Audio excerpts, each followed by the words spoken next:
Hello दोस्तों, कैसे हैं आप लोग। देखो आज हम लोग एक न्यू इंफॉर्मेशन से लेते हैं अपडेट सिलेबस किसका बेटा, फिजिक्स का 2024 NEET exam, UG NEET exam, जिसके लाने अपने इंडिया में बहुत सारे बच्चे प्रिपरेशंस करते हैं, अप्रॉक्स 20 लाख।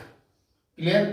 अब देखिए इसमें से कौन कौन से सिलेबस रिमूव कर, कौन कौन से टॉपिक हमारे रिमूव कर दिए गए हैं, वो देखो हम लोगों ने यहाँ पर लिख करके रखे हैं।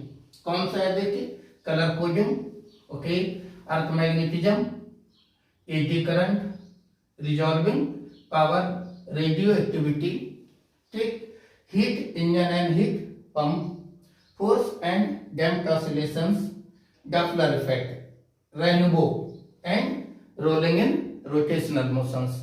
अब देखिए ये काफी ऐसे टॉपिक हैं जिससे क्वेश्चंस एग्जाम में अप्रॉक्स पूछे जाते थे। जैसे देखिए यहाँ पर हम लोग देखते हैं, जैसे रोलिंग मोशंस है, ये रोलिंग किस में आता है, मैकेनिक्स टू रोटेशनल मोशंस में। काफी इंपॉर्टेंट टॉपिक था, इसका तो बहुत बार क्वेश्चंस एग्जाम में पूछा जा चुका है। अप्रॉक्स हर ईयर में इसका क्वेश्चंस आ जाता था किसी न किसी तरीके से, थोड़ा बहुत चेंजेस करके, थोड़े बहुत कंसेप्ट चेंज करके। क्लियर। तो वो पार्ट हमारा रिमूव हो गया। तो अब इसमें हमारा कितना पार्ट रह गया,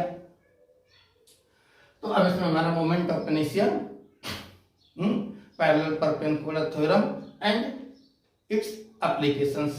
अब उसके एप्लीकेशंस में नाम नहीं दिए हैं, लेकिन हम लोग जो एप्लीकेशंस हर साल पढ़ते हैं वही एप्लीकेशंस इसके पढ़ेंगे इसके साथ में, ठीक है। पैरेलल थ्योरम और परपेंडिकुलर थ्योरम के हिसाब से जो तरीके से क्वेश्चंस बनाते थे वो हम लोग अच्छे से बनाएंगे। क्लियर बेटा, ओके। जैसे डॉपलर इफेक्ट हमारे पास है, ये किस जगह आ जाता है, वो लोग साउंड वेव में भी आ जाता है, जहाँ पर हम लोग साउंड डॉपलर इफेक्ट पढ़ते हैं, और ये वेव ऑप्टिक्स में भी मिलता है जहाँ पर हम लोग लाइट डॉपलर इफेक्ट पढ़ते हैं। तो ये टॉपिक अब पढ़ने की हमको जरूरत नहीं है।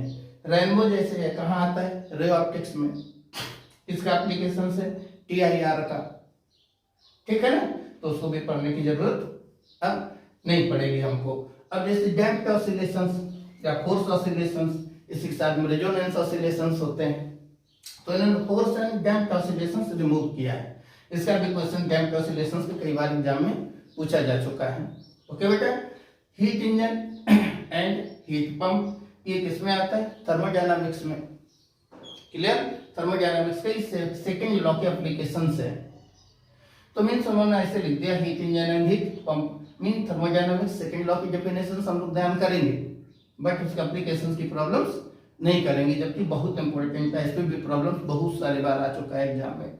क्लियर। रेडियो एक्टिविटी हमारा कहाँ आता है, मॉडर्न फिजिक्स में, और वो भी एटम मॉलिक्यूल्स न्यूक्लियाई में। उसका तीसरा पार्ट था atoms, nuclei and radio activity, ठीक है। ये थोड़ा केमिस्ट्री में भी टच करता है, लेकिन इसका मेन पार्ट हम लोग फिजिक्स में पढ़ते थे, ठीक है। इसका तो क्वेश्चन आप देखेंगे जब प्रीवियस ईयर्स में, तो बहुत सारे क्वेश्चन हैं। क्लियर।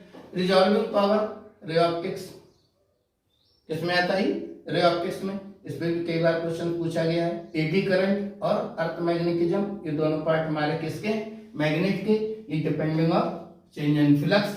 और अर्थ मैग्नेटिज्म, अर्थ के रिस्पेक्ट में मैग्नेटिक क्या प्रॉपर्टीज रहती हैं, वो हम लोगों को यहाँ पे देखना था, ठीक है। और इसके बाद हमारे पास कलर कोडिंग, ठीक है। तो इतने टॉपिक देखो हम लोगों की यूजी नीट 2024 के एग्जाम में जो अपडेट सिलेबस आया है उसमें से ये टॉपिक रिमूव किए गए हैं, मीन्स अब इसकी प्रॉब्लम्स नहीं आएंगी, ठीक। ओके बेटा, क्लियर। तो इनको रिमूव करके हम लोगों को 2024 की स्टडी करनी है, डन। और इस पे हम कुछ जो है ना short notes, okay, chapter wise and some important problems की वीडियो हम अपडेट करने वाले हैं, ठीक है बेटा।